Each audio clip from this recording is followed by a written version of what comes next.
lelo Kongo monene, lelo vraiment tomoni na miso, na ndenge mboka Kongo ebongi.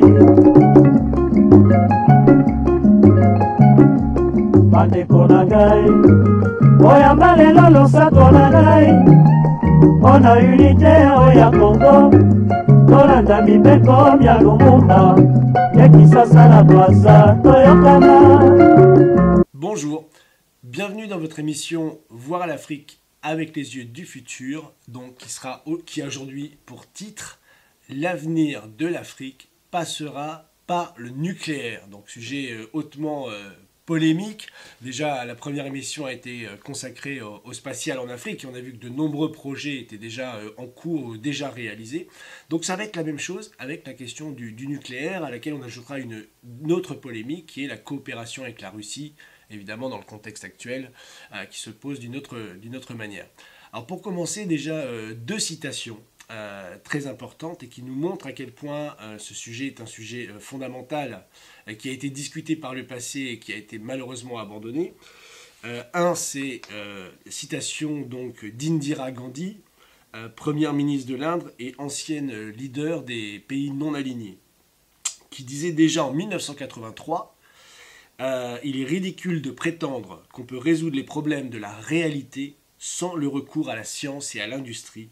C'est tout simplement impossible. Notre technologie, notamment nucléaire, est vouée au développement, à libérer les populations de la faim et à leur donner l'essentiel, la dignité.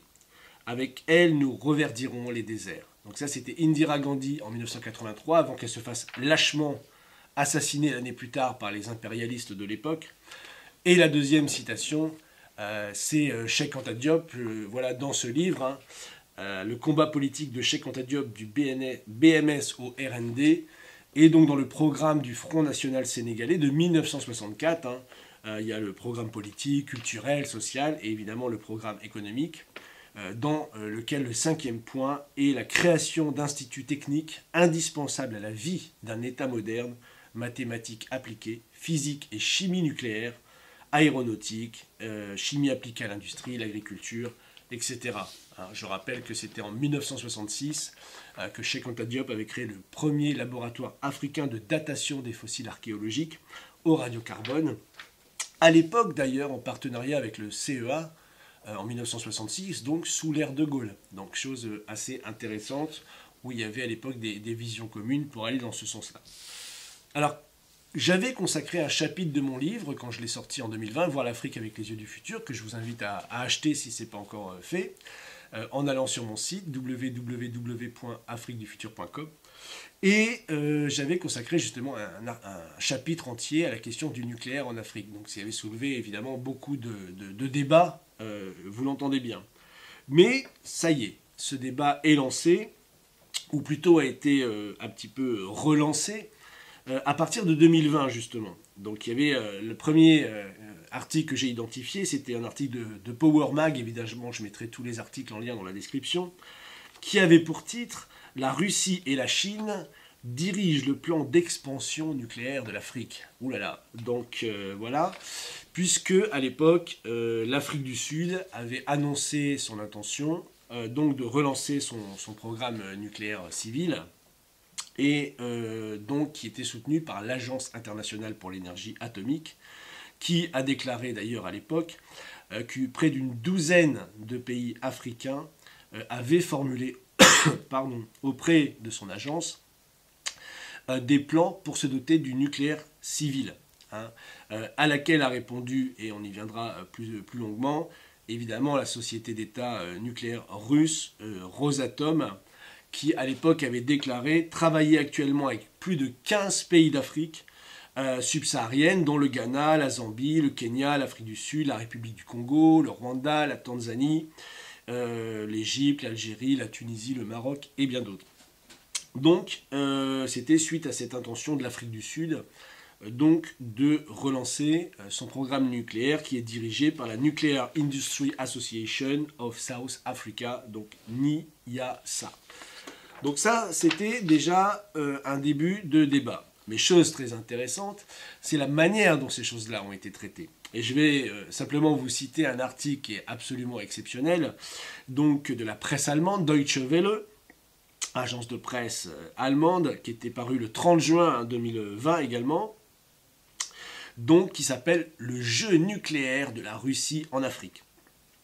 Donc, chose tout à fait cocasse, puisque nous le savons, l'Allemagne a fait le choix de sortir du nucléaire et de dépendre un petit peu de l'énergie russe, d'où la situation tout à fait, je dirais, cocasse dans laquelle on se retrouve aujourd'hui, à devoir régler son chauffage à moins de 20 degrés, car on est dépendant des autres. Bref, passons sur cette ironie de l'histoire. Et regardons ce que dit cet article, qui dit, voilà, je cite, « La Russie pousse la technologie nucléaire parmi les nations africaines, à la fois pour dégager des bénéfices et étendre sa puissance politique sur le continent. » Ouh là là. Donc évidemment, à aucun moment donné, l'agence de presse allemande Deutsche Welle n'envisage une seule seconde dans cet article que peut-être c'est les pays d'Afrique eux-mêmes, donc les pays que j'ai cités et il y en a d'autres, on y reviendra, et simplement demander à l'AIEA et ont besoin de cette énergie, de développer un programme de nucléaire civil. Ça ne passe pas à la tête des Occidentaux, puisque évidemment on ne se pose pas la question de si les femmes peuvent accoucher dans des conditions, je dirais, décentes, et pas devoir accoucher dans le noir, comme c'est le cas dans beaucoup de pays, parce que tout simplement ils n'ont pas accès à l'électricité. Donc voilà, et donc il y avait tout un débat en 2020 qui était lancé. Il y avait un document qui était plus ancien, hein, qui était de 2018, que je voudrais citer ici, je mettrai aussi en lien, qui s'appelle « Des atomes pour l'Afrique, y a-t-il un futur pour l'énergie nucléaire civile en Afrique subsaharienne ?» hein. Donc ça c'était très intéressant, mais ça faisait le bilan un peu justement des appels, des discussions en cours de l'époque, en 2018, et dans lequel est cité justement Michael Gattari, donc professeur à l'université de Nairobi, et donc il dit de tels réacteurs, donc les réacteurs nucléaires civils, hein, de recherche, présentent des avantages certains dans des domaines tels que la médecine nucléaire. À long terme, un réacteur nucléaire produit de l'électricité moins chère que ce que nous payons actuellement. Il est également stable et ne produit aucune émission de carbone. Donc voilà qui est clair en défense de l'énergie nucléaire. Mais pour conclure cette petite introduction et avant de rentrer dans le vif du sujet, je voulais quand même mentionner la conclusion de l'article du Deutsche Welle parce qu'elle est tout simplement extraordinaire, donc qui attaque la Russie. Rosatom finance des bourses pour des étudiants d'Afrique subsaharienne pour étudier les sciences et l'ingénierie nucléaire en Russie. En janvier 2020, environ 300 étudiants de plus de 15 pays africains y étudiaient des spécialités nucléaires. Elle organise un concours de vidéos en ligne, Atom for Africa, où les participants ont une chance de gagner un voyage tout frais payé en Russie pour une vidéo dédiée aux technologies nucléaires innovantes. Et c'est là où le clou du spectacle, on va dire, qui est la conclusion de cet article. Malheureusement, la capacité convaincante du marketing de Rosatom est très élevée et la compréhension de ceux qui achètent est faible. Donc absolument extraordinaire donc, de voir cette presse occidentale qui dit de toute façon c'est le lobby russe, les gens qui veulent acheter ils sont manipulés en fait, hein, leur capacité de compréhension elle est très limitée, donc bon, c'est comme ça qu'il faut le voir. Donc rigolons-en avant de voir la réalité en fait de toute cette propagande anti-russe ou anti-nucléaire qui est très très forte en fait chez nous. Donc d'abord, qu'est-ce que l'AFCON? Alors l'AFCON c'est très intéressant, c'est la Commission africaine de l'énergie nucléaire, oui, ça existe, tout comme l'Agence spatiale continentale africaine, ça existe, donc la Commission africaine de l'énergie nucléaire, qui a été créée en juillet 2009, dans le cadre du traité de Pelindaba, un traité qui est très important puisque c'est un traité qui porte sur une zone géographique exempte d'armes nucléaires. Parce qu'évidemment, les pays qui se battent pour le nucléaire, c'est pour le nucléaire civil, c'est pas pour le nucléaire militaire. Et donc, il y avait ce fameux traité de Pelindaba qui a été ratifié par 36 États à ce jour, hein, et qui a donc pour mission de constituer une commission afin de garantir le respect des engagements de non-prolifération de ces pays membres, des non-prolifération des armes nucléaires, mais aussi et surtout d'encourager la collaboration dans des domaines aussi variés que la santé, l'agriculture, l'industrie et l'énergie, et bien sûr le recours pacifique à l'énergie nucléaire, le tout avec un contrôle en matière de sécurité, de sûreté nucléaire bien sûr, en coopération avec des acteurs tels que l'AIEA ou d'autres sociétés. Donc en 2010, l'AFCON ont nommé plusieurs membres dirigeants pour une durée de plusieurs années, hein, l'Afrique du Sud, l'Algérie, le Burkina Faso, le Cameroun, l'Éthiopie, l'île Maurice, le Kenya, la Libye, le Mali, le Sénégal, le Togo et la Tunisie. Donc vous voyez, ça fait quand même beaucoup de pays qui s'intéressent au nucléaire civil. Et donc ils ont décidé d'installer le secrétariat exécutif de cette organisation, de cette commission africaine pour le nucléaire, donc à Pretoria, en Afrique du Sud. Et donc ça, c'est pour justement mettre en place un programme panafricain de développement du nucléaire civil sur le continent africain. Donc ça s'appelle l'AFCON, je vous le rappelle, hein, pour ceux qui voudraient aller voir, la Commission africaine de l'énergie nucléaire. Donc voilà, qui est un sujet tout à fait concret, réel. Voilà. Donc ça, c'est pour placer le cadre, on va dire. Ensuite, si on va regarder un petit peu dans les détails, c'est là où on va parler un peu de la Russie, parce que c'est un des acteurs majeurs dans ce domaine du nucléaire, d'où les articles qu'on a mentionnés qui attaquent la Russie, et la Chine, bien entendu. Donc, on se rappelle tous le 24 octobre 2019 à Sotchi, donc événement historique, Vladimir Poutine qui reçoit la plupart, quasi-totalité des dirigeants africains lors du premier sommet Russie-Afrique, organisé par Vladimir Poutine, conjointement avec le président d'alors de l'Union africaine, le président égyptien Al-Sisi. Donc voilà, c'était quelque chose qui était prévu depuis plusieurs années et qui a eu lieu finalement en 2019. Et pour préparer ce sommet, dès avril 2019, donc 6 mois avant, un document avait été rédigé par les deux parties intitulé Russie-Afrique, vision commune 2030. Donc c'est pour bientôt. Nous allons voir qu'au cœur de cette coopération russo-africaine figure en bonne place la coopération scientifique et bien entendu dans le domaine du nucléaire. Donc c'est intéressant puisqu'il y avait d'ailleurs à l'époque de ce sommet, il y a eu, vous imaginez, un nombre d'articles très importants, dont un qui avait été publié sur allprice.com, je mettrai en lien, qui disait que l'industrie énergétique russe était en plein essor, bien entendu. Rosatom dispose de 34 commandes dans 12 pays pour une valeur de 300 milliards de dollars et que Moscou s'est tourné vers l'Afrique, où la plupart des États ont déjà conclu un accord avec le Kremlin ou envisagé d'en conclure un, puisque la Russie propose une offre globale, financement, construction et exploitation des installations pour aider les pays qui justement n'ont pas encore développé le savoir-faire, mais on va voir que la Russie propose aussi de développer ce savoir-faire sur le continent. Donc ça peut aider certains pays à financer leurs projets. Mais ça ne s'arrête pas là. Poutine va bien au-delà simplement de la question de Rosatom et d'étendre son hégémonie sur le continent africain.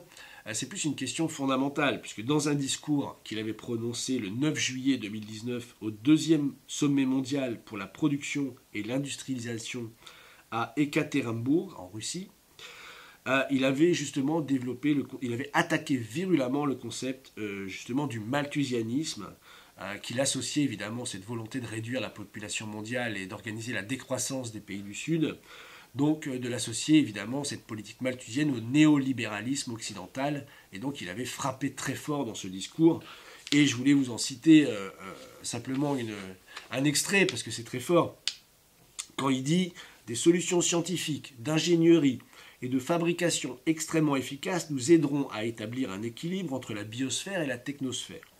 L'énergie produite par la fusion nucléaire, qui est en fait semblable à la façon dont la chaleur et la lumière sont produites dans notre étoile du Soleil, est un exemple de ces technologies calquées sur la nature. Nous pourrions potentiellement exploiter une source d'énergie colossale, inépuisable et sûre. Cependant, nous ne pourrons réussir dans ce domaine que par une coopération internationale et par une interaction entre les gouvernements et les entreprises, ce qui n'est évidemment pas le cas aujourd'hui avec évidemment les initiatives belliqueuses lancées par l'OTAN. Et il concluait ce discours en disant « Il s'agit d'appel à abandonner les malthusiens et l'ordre néolibéral occidental. Il s'agit d'un appel à abandonner le progrès, ce qui suppose au mieux de maintenir la situation présente et de créer un bien-être pour quelques privilégiés, Et pendant ce temps, des millions de personnes devront se contenter de ce qu'elles ont aujourd'hui, ou serait-il plus approprié de dire de ce qu'elles n'ont pas, accès à l'eau potable, nourriture, éducation et évidemment autres bienfaits de la civilisation. Fin de citation donc de ce discours de Vladimir Poutine. Donc c'est pas simplement la question économique, ça va plus loin. Donc dans l'imaginaire, on le sait, dans l'imaginaire occidental, que ce soit pour le spatial, on a le même problème, c'est aussi pour le nucléaire, ces technologies sont rarement associées au continent africain. Parce qu'on n'a pas la conception qu'ils peuvent maîtriser ces technologies avancées, mais comme je l'ai dit, déjà plus de 15 pays aujourd'hui sont engagés dans ce processus, et l'Afrique est tout à fait capable, je sais qu'on pose la question dans les médias occidentaux, mais de développer une industrie nucléaire civile tout à fait sûre et utile. Donc il faut aussi balayer d'emblée en fait, des fausses idées qui circulent aussi dans les milieux occidentaux, selon laquelle le développement de l'Afrique serait une projection européano-centrée de notre modèle de développement sur l'Afrique, parce qu'évidemment, il est bien entendu que l'Afrique n'a pas envie d'avoir accès à l'eau potable, d'avoir des barrages, d'avoir des réseaux d'électricité, des hôpitaux modernes, c'est bien entendu, donc c'est une projection de notre modèle sur le modèle africain, et donc il ne faut surtout pas le faire, puisque évidemment, ils peuvent vivre très bien sans tous ces bienfaits de la civilisation. Donc ça, c'est aussi quelque chose qu'il faut dire, et qu'il faut combattre. 48 pays d'Afrique subsaharienne aujourd'hui, 48 pays d'Afrique subsaharienne produisent autant d'énergie qu'un seul pays en Europe, à savoir l'Espagne. 48 pays, c'est autant d'énergie que l'Espagne. Ça veut dire que plus d'un Africain sur deux n'a pas accès tout simplement à l'électricité, et dans certains cas, enfin pas du tout, et même quand certains ont accès, c'est pas toujours régulier. Donc selon le rapport 2017 sur l'indice de performance d'architecture énergétique mondiale, publié par le Forum économique mondial, seuls 5 pays d'Afrique aujourd'hui ont un taux d'électrification qui atteint les 100%. Tous en Afrique du Nord, bien entendu, Algérie, Égypte, Libye, Maroc et Tunisie. L'Afrique du Sud, 99e rang à l'échelle mondiale, arrive tout juste derrière avec 85,40% d'électricité. Le Ghana, 64, le Sénégal, 56, la Côte d'Ivoire, 55, le Nigeria, 55, et d'autres pays qui sont plus les autres pays dans une moyenne de 30% d'électrification. Et, chose tout à fait comique, si on prend les pays dits francophones ou de la zone CFA, ben là le bilan est catastrophique. 9% au Tchad, 14% en République centrafricaine, 20% au Burkina Faso et 16% au Niger. Niger où, on le sait, la France a pris l'uranium depuis tant d'années pour faire marcher ses propres centrales nucléaires. Donc là-bas, ils n'ont que 16% d'accès à l'électricité. Donc c'est une honte. Donc voilà, ça c'est très intéressant. Donc ça c'est le bilan. Maintenant prenons un peu quelques cas assez rapidement, donc qui sont engagés dans ce processus. Donc un, c'est l'Éthiopie, dernier venu dans la coopération nucléaire avec la Russie, qui on le sait a investi beaucoup dans l'hydroélectricité avec le grand barrage de la Renaissance qui est aujourd'hui en marche. C'est une bonne nouvelle. Mais évidemment face à des problèmes de manque d'irrigation, de sécheresse, etc. Le ministre éthiopien de l'eau, de l'irrigation et de l'électricité, qui s'appelle Freyiwot Woldeana, avait dit qu'on ne peut compter, je cite, entièrement sur l'hydroélectricité, et donc que les technologies nucléaires allaient présenter des avantages environnementaux par rapport aux autres sources d'énergie alternatives. Et c'est pourquoi l'Éthiopie vient de signer avec la Russie un accord ouvrant la voie à la construction d'une centrale nucléaire et d'un réacteur de recherche à long terme en Éthiopie, donc contrat qui avait été signé dès l'année 2017. Évidemment, on pourrait parler longuement de l'Afrique du Sud, puisque c'est le seul pays aujourd'hui à avoir des centrales nucléaires en activité. Et j'en ai parlé d'ailleurs qui a relancé dernièrement son programme nucléaire. Donc qui avait mis en place sa première centrale, connectée au réseau, les centrales construites en 1976, donc connectées au réseau en 1984, 2 réacteurs toujours en fonctionnement, mais qui sont évidemment bien loin d'être suffisants, puisqu'encore aujourd'hui 90% de l'électricité sud-africaine est encore produite par d'autres types d'énergie. Donc voilà, donc ça c'est intéressant. Et donc elle a décidé récemment Donc c'était il y a 2 ans maintenant, le ministère de l'énergie d'Afrique du Sud, donc évoquant le projet de construction d'une nouvelle centrale de 2500 MW pour le nucléaire. Donc, comme avait dit le ministre de l'Énergie, Gwede Montaché, l'élaboration de la feuille de route pour le programme de construction de la nouvelle centrale nucléaire de 2500 MW commencera bientôt. Donc, c'est toujours des pourparlers. Après, on sait qu'il y a eu des tentatives de sabotage, qu'il y a eu des pressions, etc., et que le projet a du mal à avancer. Mais, chose tout à fait intéressante, c'est que les débats ont continué à se poursuivre avec l'idée de faire des centrales nucléaires, les fameux SMR, donc Small Modular Reactor, donc c'est des mini-centrales nucléaires, une dizaine de 250 MW, ce qui ferait les 2500. Et évidemment, même si la Russie avait proposé, la Russie est toujours le seul pays à avoir des barges nucléaires, c'est-à-dire qu'on peut mettre sur les côtes pour fournir de l'électricité très rapidement avec ces mini-centrales nucléaires, on va dire. Donc évidemment, tout le monde se plaint, mais tout le monde se met sur le coup. Parce qu'évidemment, c'est des contrats très importants. Donc la France, la Corée du Sud, le Japon, la Chine et même les États-Unis, puisque je vous rappelle qu'Obama avait fait passer une loi lorsqu'il était président pour interdire les États-Unis d'investir dans des projets nucléaires sur le continent africain. Ah oui, trop dangereux. Hein. Donc évidemment, quand l'Afrique du Sud a annoncé relancer son programme nucléaire, le business est passé avant les principes. Et Trump a fait sauter cette loi donc pour que les États-Unis puissent se positionner sur le projet nucléaire sud-africain. Donc c'est intéressant de voir que l'Afrique du Sud a relancé ce débat. Le cas le plus concret, on va dire, pour conclure, parce qu'il y aurait beaucoup de choses à dire, hein, c'est l'Égypte. Évidemment, l'Égypte qui est déjà en train de construire cette centrale nucléaire, donc, qui sera située à El Dabaa, donc El Dabaa, si je prononce bien, à l'ouest d'Alexandrie, donc en Égypte, puisque l'accord avait été déjà signé il y a 5 ans, que les travaux ont déjà commencé, et que tout est en place pour que la prochaine centrale nucléaire africaine, de nucléaire civil fonctionnant sur le continent africain, donc soit en Égypte, puisque la construction est en cours, on parle de entre 4 et 8 ans, on va dire, pour la construire, mais les choses sont déjà en cours de construction. Donc 4 réacteurs de 1200 MW, transfert de technologie et de savoir-faire. Donc le projet prévoit de créer plus de 50 000 emplois dans la province, donc c'est très important.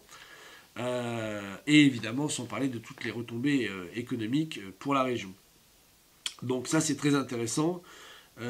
Puisque l'Égypte prévoit dans ce cadre-là de construire sa première école supérieure en technologie nucléaire, donc qui sera située à Marsa Matruh, dans les environs d'El Dabaa, pour former des centaines d'ingénieurs dans la technologie du nucléaire au cours des années en cours. Donc ça a déjà commencé, et pouvoir travailler sur la prochaine centrale.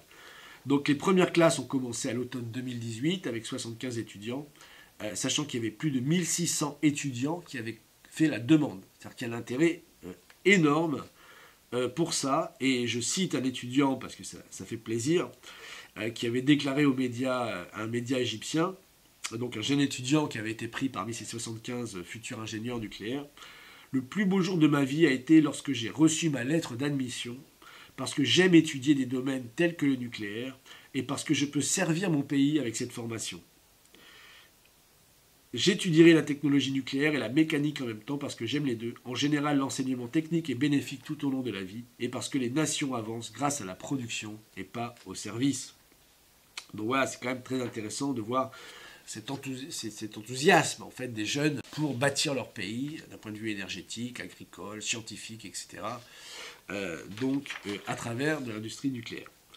Donc, 2 autres exemples qui sont en cours, hein, c'est le Rwanda, d'abord le Nigeria, qui a également lancé son programme de nucléaire civil. Les discussions entre le gouvernement nigérian et le gouvernement russe sur l'idée de développer l'énergie nucléaire au Nigeria sont parvenues à un stade avancé et nous l'espérons mèneront au succès de cette entreprise dans les temps à venir. Donc ça c'était lors d'une conférence en 2019.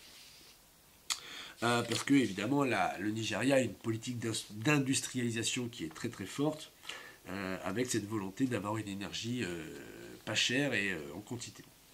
Enfin, le Rwanda, il y a d'autres exemples, hein, mais on ne va pas pouvoir, comme d'habitude, rentrer dans tous les exemples. Le Rwanda, au cours d'une visite officielle du ministre rwandais des infrastructures, Claver Gatete, donc ça c'était en décembre 2018 à Moscou, un accord de coopération dans le domaine de l'utilisation pacifique de l'énergie atomique a été signé entre les deux pays. Je cite, « Nous sommes heureux de partager nos 70 années d'expérience dans le domaine de l'utilisation pacifique des technologies nucléaires avec nos partenaires rwandais. Nous espérons que cette coopération dans ce domaine contribuera à la croissance économique et à améliorer le niveau de vie de la population rwandaise. » Donc ça, c'est ce qu'avait dit le directeur général de Rosatom Afrique qui s'appelle Likachev.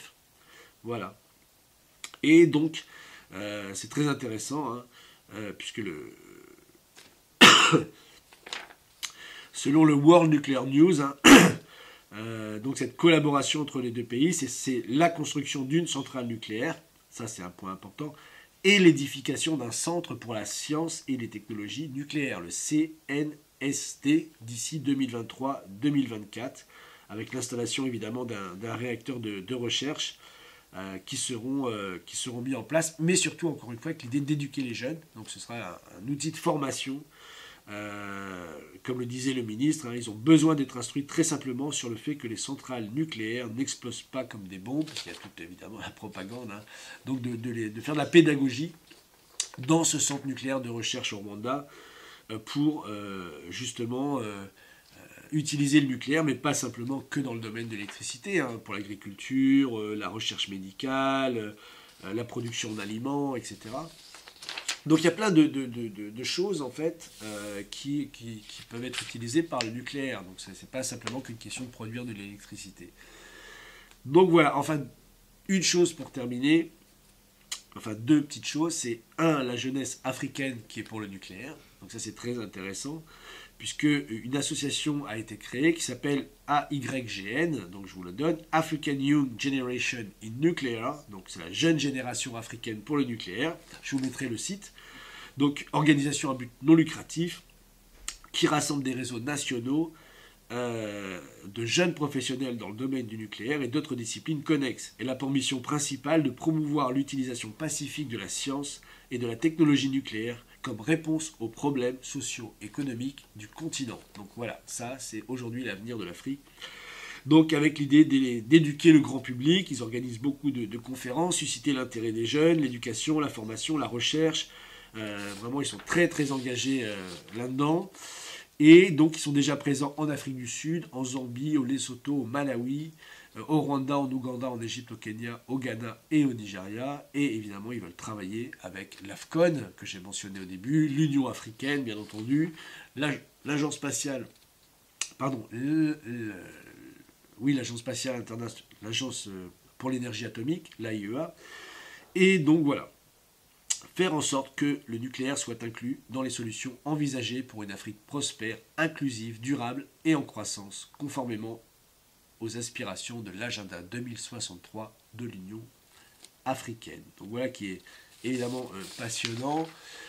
Pour terminer, je voudrais simplement vous dire que vous pouvez aussi consulter la vidéo que je mettrai en lien de Princey Mtombeni, qui est une jeune d'Afrique du Sud, donc qui a créé justement Africa for Nuclear, qui est une chaîne YouTube également, et donc qui fait la promotion justement, comme cette association, du nucléaire pour l'Afrique, avec de la pédagogie, des conférences, etc. Elle a pu participer d'ailleurs à la COP à Sharm el-Sheikh en Égypte récemment, où il y avait tout un débat à l'intérieur justement de cette COP sur l'utilisation du nucléaire civil pour le continent africain.